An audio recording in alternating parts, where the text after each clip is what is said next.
I'll have what she's having. I love relationships. I love romantic comedies. I love love. We don't know what Cinderella looked like because she's not real. Yes, they freaking got it. Really earn that happily ever after at the end. Change the writing. It's not that hard. Hello, all you hopeful romantics, and welcome to another episode of What She's Having, presented by Meet Cute, where a glass of rosé is not required, but is certainly encouraged. I'm your host, Ashley Eskew, and my guest today is the New York Times #1 best-selling author of Pretty Little Liars, which inspired, I don't even have to tell you, the hit television series and our communal obsession with the identity of A. She's also the author of The Lying Game, which turned into another hit television show, and of the upcoming cruise ship for Meet Cute, with first episodes dropping on July 6th. So it is my honor to present the woman that is brilliant like Spencer, stylish like Hannah, kind-hearted like Emily, and creative like Aria. The brilliant author, writer, and woman, my favorite liar of them all, Sara Shepard. Hi. I am so excited to meet you and have you here today. I feel like you have conquered every writer's dream. You created this world and these characters in a novel and then sold it, and the show became a national phenomenon. I'm so curious, was this always your dream? I knew I was going to write, just even for myself. And I knew I would always have like creative projects, but for myself, but I never knew that like I would write a whole bunch of novels and there was going to be a TV show or anything like that. No. Well, then I'm curious, where did the writing journey for you start from? Oh my gosh, like it's very interesting. So I initially went to school to be a biology major, which is interesting. I just thought I would go to medical school or work in genetics or something like that. Oh, that easy profession of genetics. Yeah. I don't know. So then my first year of college, I had this English class that I loved. And my English professor was like, you should major in English. And I was like, but I was going to do this other thing. And I just kind of thought about it for a while and then decided to kind of go down the English path. And my parents were sort of like, why are you doing that? That's like, what's that going to lead to? Are they not creatives? Yeah, I mean, they are, but like, you know, when you hear your daughter's going to go into science, like that feels like a pretty solid, like, career path. Yeah. And, you know, I'm going to be an English major and I'm going to write and I'm going to read books all day. And so let's see, when I got out of college, I worked in publishing, but it was kind of like advertising. I would write magazines for companies like Target had a magazine where basically we would push like products, like Ford had a magazine, and I would write and assign articles about cars, like, you know, and like, let's talk about the details of how beautiful this car is. And it was like an advertisement. And I remember around that time, my sister, who also is creative, was working at this book packager. At the time, they were called 17th Street Productions. Now they're Alloy Entertainment. And she said, you know, I was complaining because I was like, we lived in New York City. I was like, I need money. Like, this job doesn't pay enough. I need like a freelance job. And she's like, you realize the company that I work for, they assign projects to ghostwriters. Like, you can write a novel, not under your name, not your idea, but you'll get a little bit of money for it. And I was like, wait, I would get to write stories and be paid for it? So I was like, this is my ideal job. So I bothered these people to give me a shot. I like crashed their Christmas party. Now my sister was an intern. Like technically I came as her guest, but like interns weren't actually allowed to go to this party. So I went to the party. I met the people that I needed to sort of meet to assign me any projects. And, you know, I was like, you should please hire me. So I just wore them down, I think. So I wrote some sample chapters. I think my sample chapter was like about a family who could time travel. And I was really into it. It was way more interesting than the other work I was doing. And I wrote it for them. And they were like, oh, this is really good, actually. They were like the person that crashed the Christmas party. Like, okay. So they did assign me a ghostwriting project. It was about a a girl who lived in LA, and she was like secretly from a family of samurai warriors, which I was like, I don't know anything about that, but whatever, I'll do it. It was a great first project. I learned how to write a book from start to finish.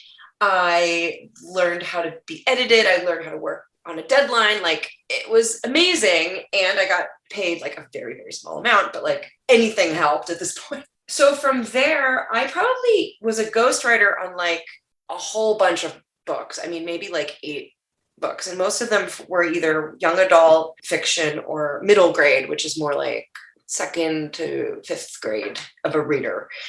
And they were all kinds of topics. Like, some of them were mysteries.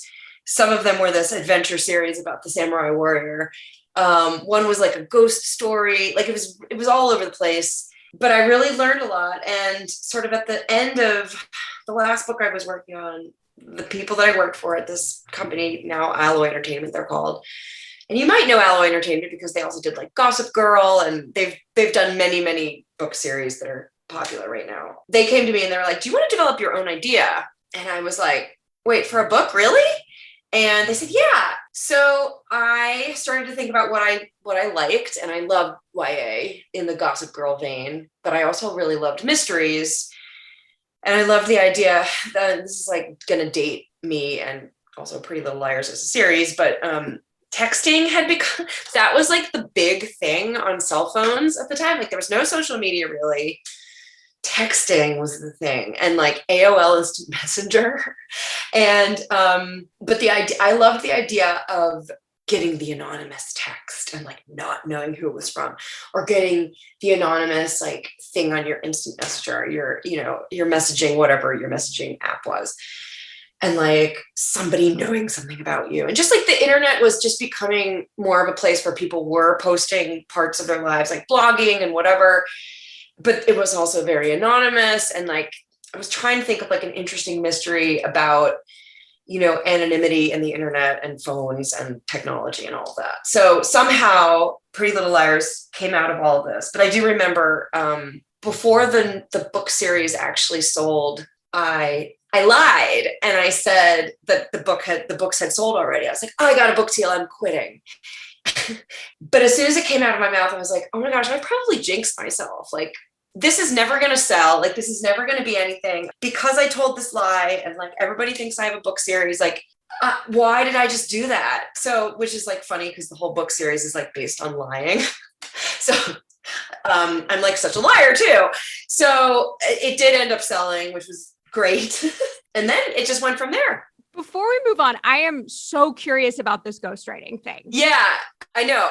Especially because anonymity became such a huge part of Pretty Little Liars. It's so funny. Somebody else asked me that same question. And it is something I probably had been thinking about at the time, but it was funny. Like, one of the books that I was a ghostwriter on was a spinoff of a really popular series. And it ended up making the New York Times bestseller list, but I couldn't say I wrote it. I mean, my parents knew I wrote it, but I couldn't tell anybody else I wrote it because I was the ghostwriter. Oh, yeah. So I don't know if it affected my writing because I didn't have a style at the time. I was just learning. I have ghost written since. I ghost wrote something later on after I had written some Pretty Little Liars novels of a famous person.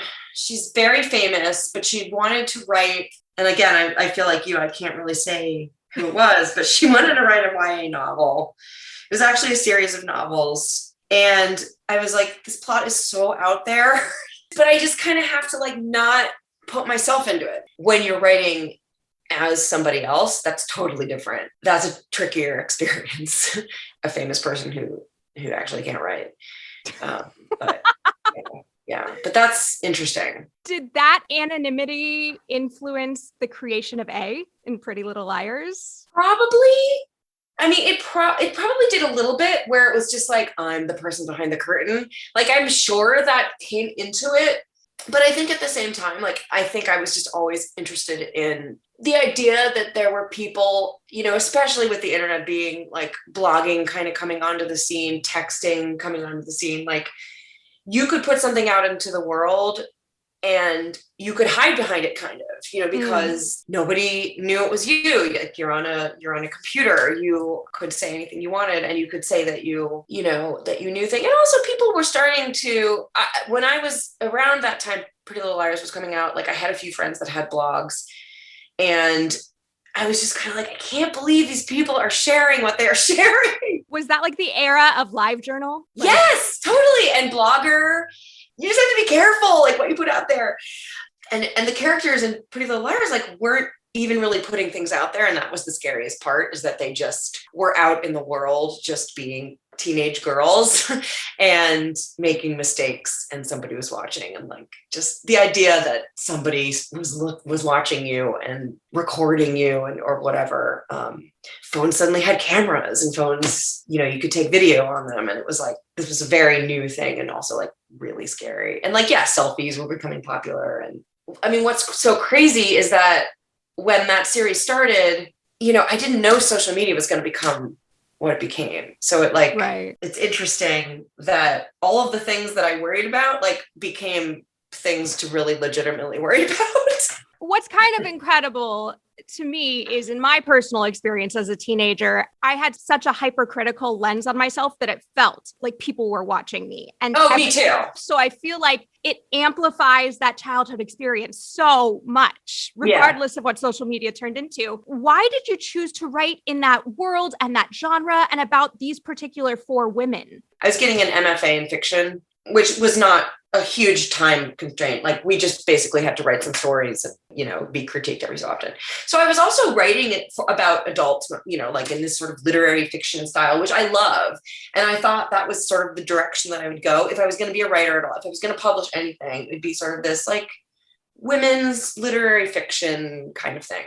So when I was ghostwriting though, once we got into writing about sort of snarky, 16, 17-year-olds whose everything felt very like new, and it was your first time feeling, and the emotions were so big, all of your decisions were so critical and all of that. Like it was like, oh my gosh, I love this. And also I feel like I wasn't that far away from that age. And, I was probably 26 or something, and still going through so much of that stuff, like, who am I? What do I want to do with myself? My parents still have such a hold over me. Like, I can't even make a decision by myself. Like, I'm so irresponsible, all of these things. Thank you for validating, because at 26, I felt the same way. Yeah. I'm just like, I still was very much like stuck in that. I lived in New York, but I was going home to see my parents. My parents are a lot of fun, but I was going home to see my parents like practically every weekend in the summer because they had a boat. And I was like, I'm just going to go out on their boat and like, like hang out with my parents and like kind of freeload off of that, basically. I was also in this phase where I was like reading my old journals from that time a lot. I don't know why. So I just felt very much immersed in high school again. So why I chose these 4 particular characters, I guess you have to write about what you know, but the 4 characters were me at different stages of my adolescence. Hannah was the girl who was very like concerned about how she looked all the time and how others saw her, and was she like wearing the right thing, and was she friends with the right people. And that was sort of me in 7th grade. Then there was Emily, who was just like really into her very close friend. She was a swimmer, but she had been this athlete all her life and kind of wanted to do something different. But her parents were like, no, you have to keep doing this because you're good at it. You could get a scholarship, whatever. So that was me at a different phase of my life, 8th, 9th grade. Then I was Aria when I was like in 10th, 11th, 12th grade, where I just was like, oh, I am the artiste. I am so over this place, like get me out of this suburb that I live in. I lived in the suburbs of Philadelphia, and I was always Spencer. I was always the like, I have to get an A or I would lose my mind. And, some of the things that they were going through obviously were not things that I personally was going through, but I was thinking about, what seemed like issues at the time. I mean, especially Emily realized that she's gay, and that was like a thing that I didn't see. I had friends in high school who came out, but I didn't see that a lot in YA. That sort of representation and sort of what that's like around your parents. And so I wanted to explore that. And yeah, like Spencer has a lot of issues with her family. Hannah has sort of disordered eating. And they were all like things that felt I had dealt with in certain ways. And I just wanted to kind of normalize and say like, yeah, a lot of people go through this. And, this is like something that I want to kind of start a conversation about. I did not have an affair with any teachers. An English teacher, that just kind of came out of nowhere. But yeah, I mean, for the most part, I kind of wanted each of them to be struggling with like a thing that I had dealt with a little bit, but also I felt like maybe readers could identify with. So I thought a lot about what I wanted them to be dealing with and like what would resonate with people reading it. And I try to think about that in any book that I write, especially for younger readers. Certain things that people don't want to talk about, like, oh, well, this character is going through it. So it doesn't feel so scary to confront it in myself. I've never thought about this before, but just hearing you speak, there seems to be an obsession with YA and rom-coms and these genres, particularly for women in their late 20s, early 30s. And I'm wondering if it's because we are still going through those messy emotions that we felt as teenagers, but now we're expected to be an adult, right. And it's no longer okay to experience those things vocally. It's more internally, and we have to feel guilt when we do send a mean text message to a boyfriend where we should have thought before we acted. Oh, totally. Yeah. There's like a freedom in these teenage years that we totally lose. And you're not much is expected of you. Like, sure, you have to go to school and hopefully do well in school and get into college if that's your thing, or try to find some sort of path. But then like, especially once you get out of college, then you're just expected to like know stuff, like just know how to deal with life. And when I was developing the story, I think I was in that phase where it was like, I felt like I was kind of between. I was between being a teenager and between being really an adult. I had just gotten out of a relationship that felt like playing house. Like it didn't feel like a real, and like I was having issues with my parents where I sort of needed to set boundaries, but like they were my parents and I didn't, so it was like, I didn't feel like an adult at all. And I think that's why I was reading those old journals a lot, and why I was like so easily tapped into like, oh, let's make some characters that were like me at different phases so I can kind of relive them. And that's why I was so happy to write so many of those books. And even I tell my editors now, like, I would totally write more because like, I love those characters and they're just like visiting that version of myself, when it's so true. Like you did get to have all those emotions, and it was the time where they were allowed. And you didn't have to kind of suppress them, and you could be like completely ridiculous with them. And it was okay. And, it's just fun to to go back there even now and kind of write about those characters still. And it's funny, I am actually writing the Pretty Little Liars girls have grown up. I'm writing a book for Audible. I don't know when it's going to be out, where they've grown up and, they're dealing with sort of adult issues, but they're like still themselves. And it's like, it's really fun to write about them as teenagers and also as adults. Cause like we still are our teenage selves, I still have the same personality, and I still haven't figured a lot of things out. So no, it's very true. I mean, I think that's probably why YA resonates so much with people in their late 20s, early 30s. It's because like, we don't have it figured out. Yeah. And we probably should talk about it. Yeah. More. I feel like in these rom-com genres, I'm always watching the woman who's like, by the end, she's figured out her life. Right. And that is generally presented by she's got the man. Mm-hmm. And that is so the opposite of what I have experienced, that it makes me feel like such an outsider. No, it's so true. It's so true. So Pretty Little Liars launched so many young women, Troy and Belisario, Ashley Benson, Shay Mitchell, Lucy Hale. How does it feel knowing your words, what you created, launched their now booming careers and lives? Oh my gosh. I mean, I know it started with me. You were the seed. They did an amazing job with that show. They could have done a terrible job with that show. It could have gone in so many different directions. And like, it's actually funny. I believe there were several iterations of like kind of development on the show and like a pilot idea and directions that could have gone that did not happen. And I'm so glad they didn't happen. And I'm so glad that this was the one that happened. Anything you can share now? I don't really remember. I mean, it was quite a while ago. I do think they were older at first. Oh, interesting. And, you know, I didn't even see those drafts of anything. And it wasn't Marlene King. It was another writer or a few other writers. I don't even remember. But I just remember the concept was a little different. And the show feels so like it naturally works with the books, but it also like is its own thing. It had sort of this Hitchcock feel. It was funny at times. It didn't take itself too seriously. It was sometimes campy. You know, Marlene and all of the writers did a great job with sort of turning it into the show.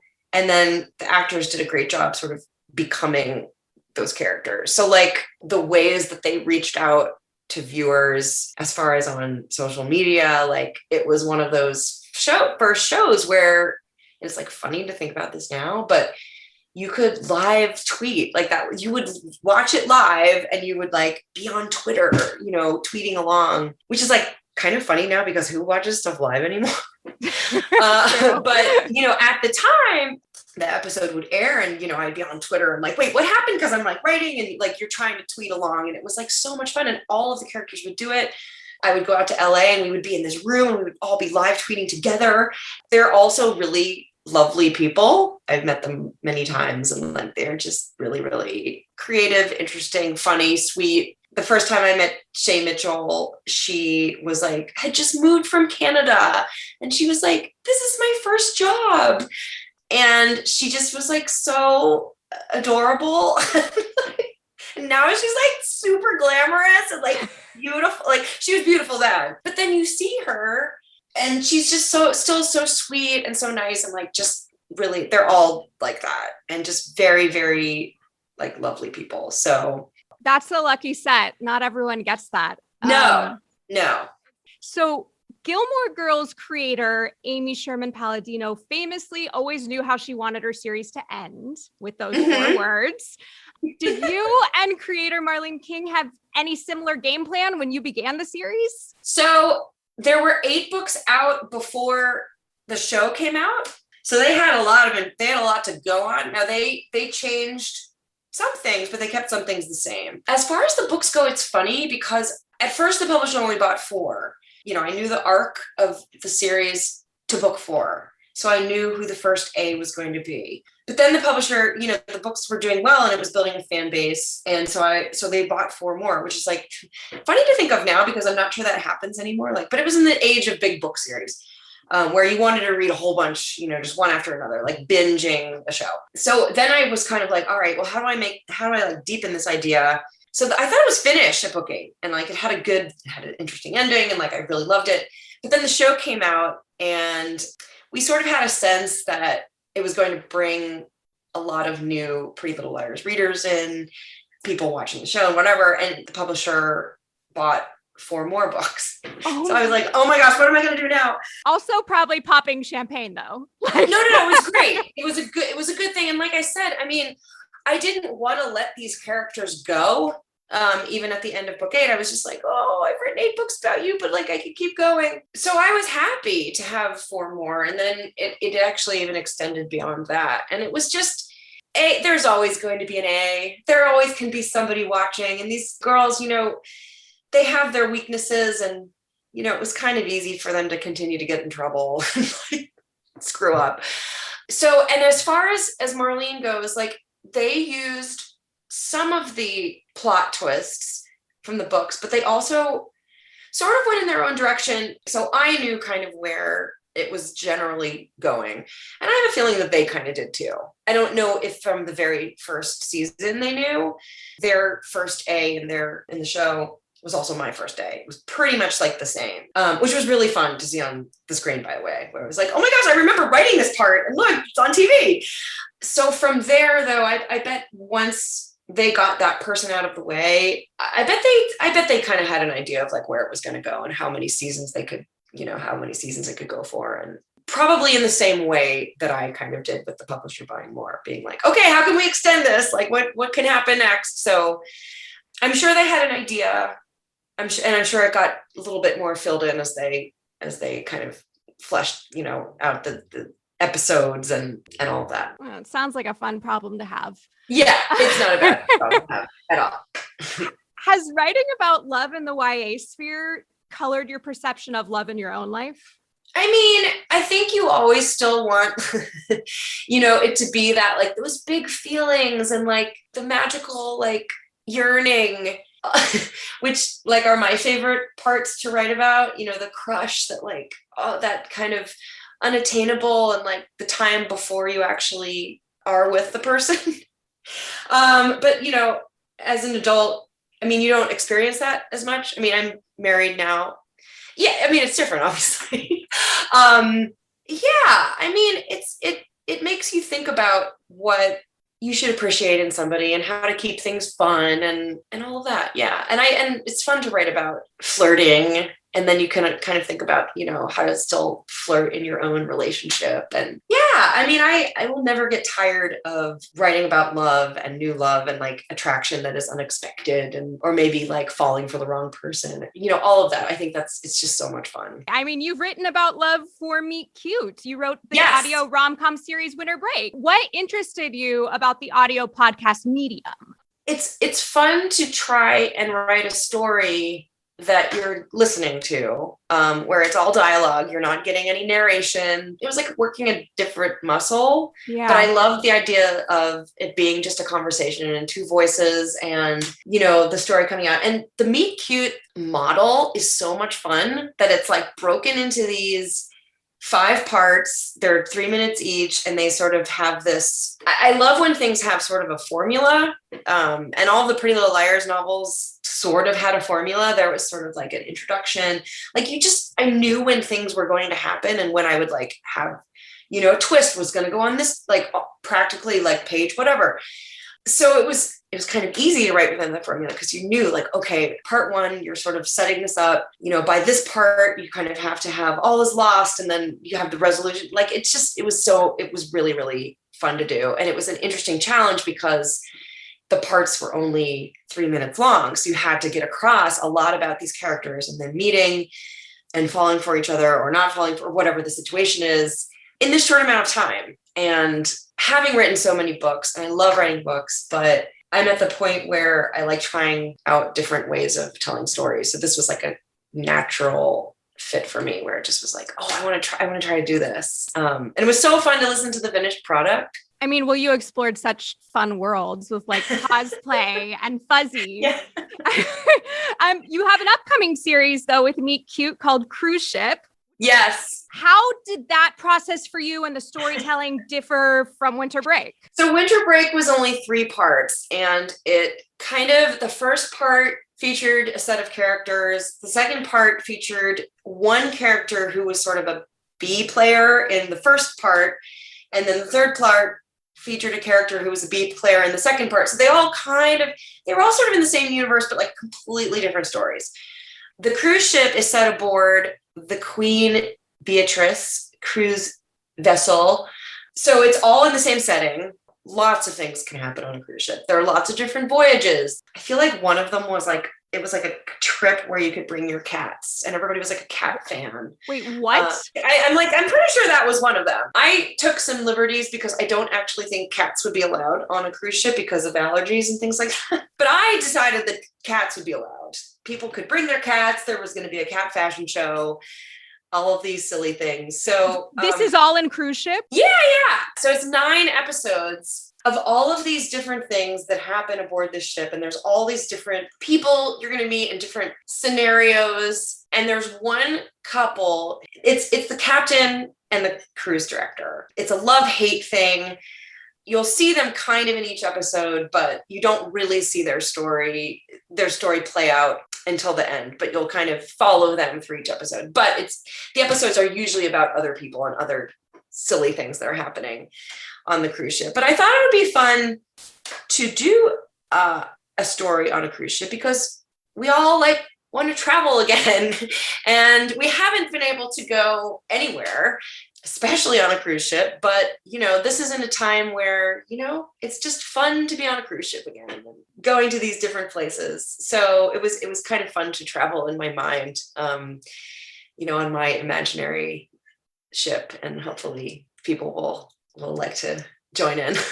I'm very ready to go on vacation with you. Yeah. It's just like fun. Yeah. I thought about the reasons why people go on cruises. There's a woman who has just lost her husband and just kind of needs to get away. There's a romance on one of the islands that the ship stops at, like all these different little stories that happen every, probably all the time. And I was inspired by this because when I was in my 20s, I had a roommate who he was a musician, and he would just go for these long, stints at a time on a cruise ship, and he would play on the cruise ship. And he was just like, you meet, it's just the constant turnover of people. You see so many interesting things happen. So I was just like, that's a really fun setting. You're always going to be having fun, but there's always a new story and a new, everybody that sits down at your bar or whatever, it's like they come from a different place and they have a different story to tell. And it was a lot of fun to write. Oh, I'm very much looking forward to the characters that populate this world. We have some audience questions. Would you mind taking them? Sure. Okay. Georgia from St. Louis would like to know, what was your aha moment that Pretty Little Liars had become a national phenomenon and this series had really made its mark? Oh my gosh. I remember my aha moment with the books was YouTube had come on the scene and fans were creating YouTube reenactments of like their favorite scenes from the books. So I was like, this was before the show came out. And I was like, that's fun. Oh my God. And I have to give these YouTube, early YouTube filmmakers credit, because they were the ones who first used, the Pretty Little Liars theme song, the Got a Secret, they used that first. And in fact, the show took it from, I think the fan base were like, this is the perfect song to use. Please use this song.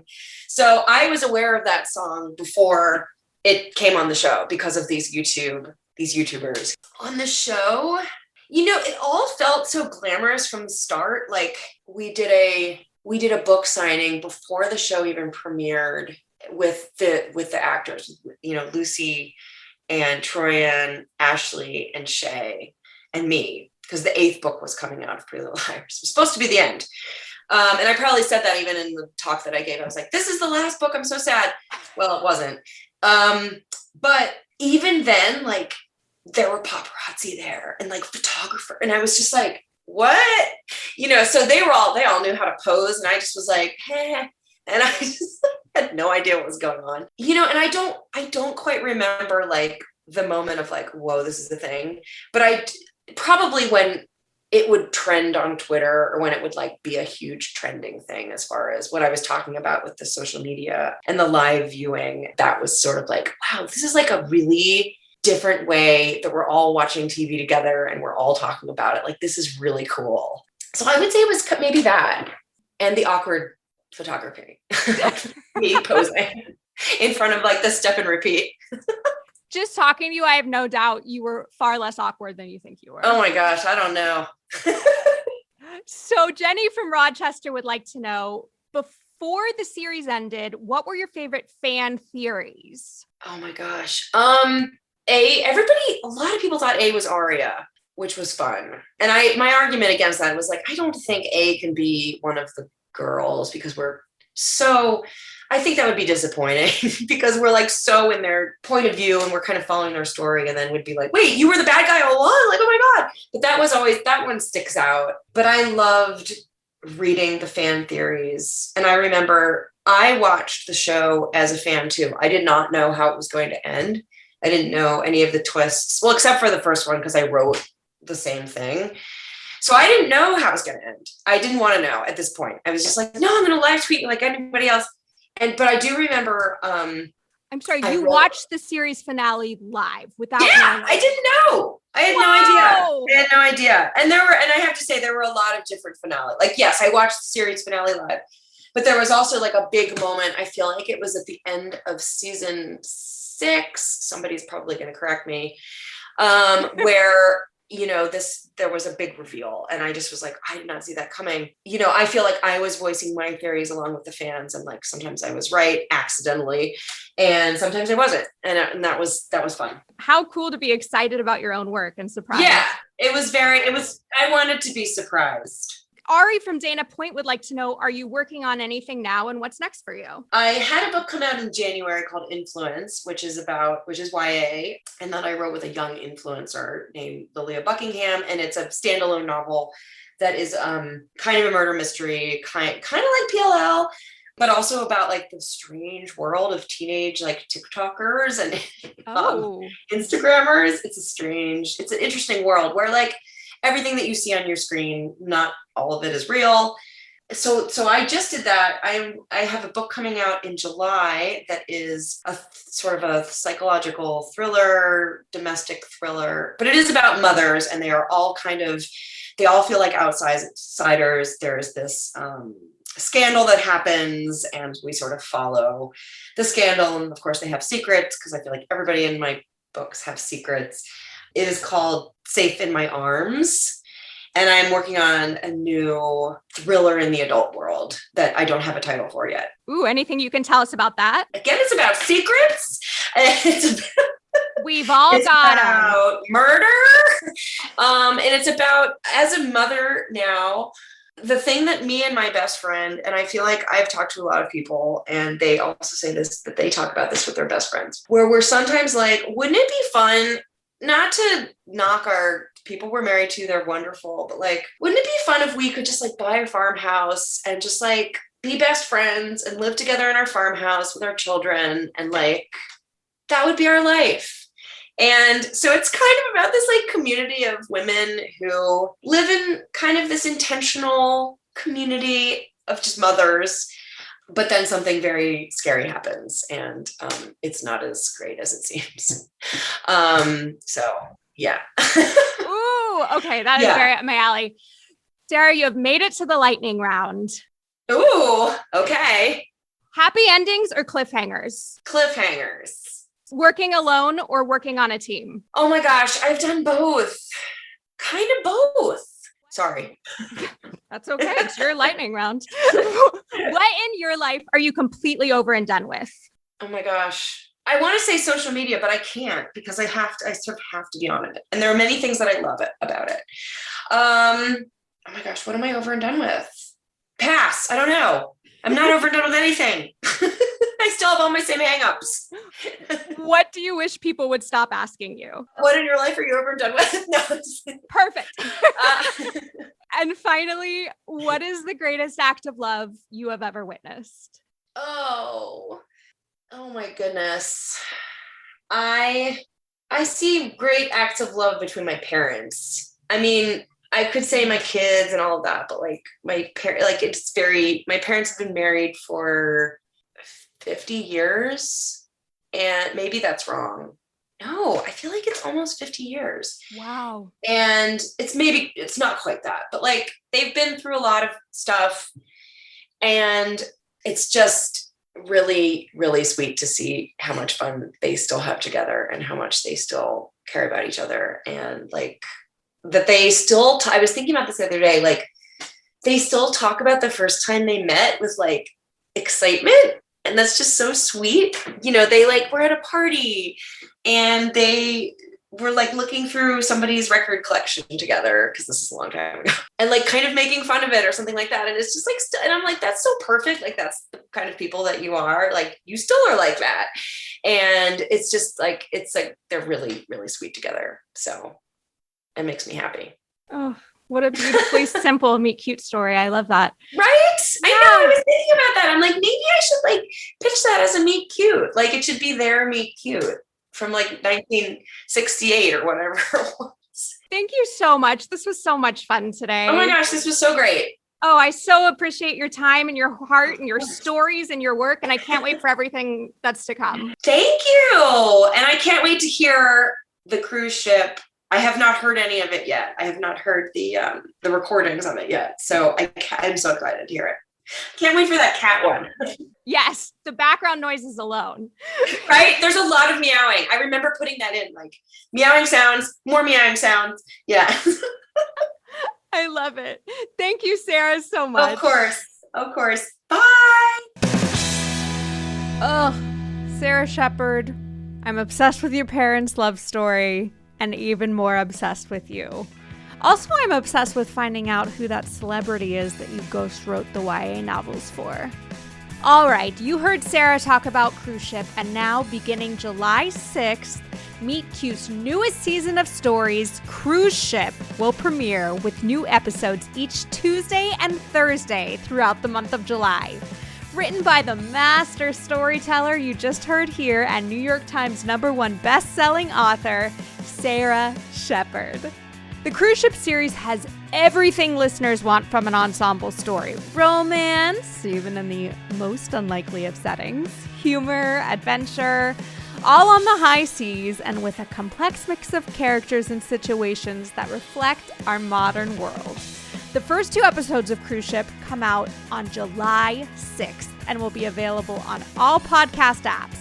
Oh, and don't forget to subscribe to Meet Cute on Apple Podcasts to listen to over 200 unique Meet Cute stories for just 99 cents per month. And remember to rate, review, and subscribe us here on What She's Having. And make sure to reach out on Instagram at Meet Cute or on Twitter at Listen Meet Cute and send us your Meet Cutes and questions for our upcoming guests. Well, everyone, that's it. I hope you enjoyed it. I'm Ashley Eskew, and I'll have what she's having.